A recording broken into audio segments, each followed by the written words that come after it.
तर आजची सगळ्यात मोठी बातमी आपण बघतोय, भाजपच्या गोटामध्ये वेगवान हालचाली होत आहेत। मग त्या गटनेते पदाच्या निवडीच्या असतील किंवा प्रतोद पदाच्या निवडीच्या असतील, याविषयी निर्णय या ठिकाणी घेतले जात आहेत। रणधीर सावरकर गटनेता निवड बैठकीमध्ये संचालन करणार असल्याची माहिती आहे, तर रवींद्र चव्हाण प्रस्तावाला अनुमोदन देणार असल्याची माहिती सुद्धा समोर येते आणि रणधीर सावरकर हे गटनेता निवड बैठकीमध्ये संचालन करणार आहेत। तर गटनेता निवड बैठक अगदी काहीच वेळामध्ये सुरू होणार आहे सेंट्रल हॉलमध्ये विधान भवनाच्या, आणि त्यासाठी सर्व आमदार इथं तयार होऊन बसल्याचं आपल्याला पाहायला मिळते। आता उत्सुकता लोकांची शिगेला पोहोचलेली आहे, कारण भाजप सगळ्यात मोठा पक्ष असला तरी सुद्धा उद्या शपथविधी सोहळ्याच्या एक दिवस आधीपर्यंत भाजपचा हा गटनेता अजून जाहीर झालेला नाहीये आणि आताची कोर कमिटीची बैठक संपलेली आहे, त्याच्यामध्ये फडणवीस यांच्याच नावावर शिक्कामोर्तब झाल्याची माहिती सुद्धा समोर येते। त्यामुळे फडणवीस हेच पुन्हा राज्याचे बॉस होणार, मुख्यमंत्री होणार हे आता जवळपास निश्चित झालं आहे। फक्त याविषयीची घोषणा महायुतीकडून कधी केली जाते याकडे राज्याचं लक्ष लागलेलं आहे।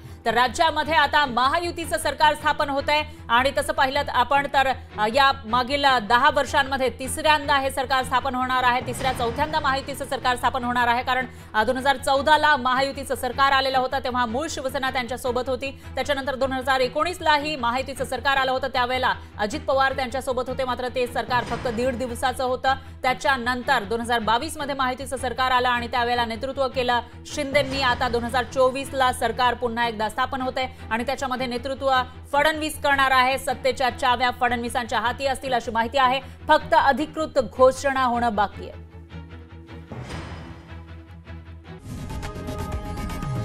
लोकशाही मराठी ऐका, पहा, जागरूक रहा।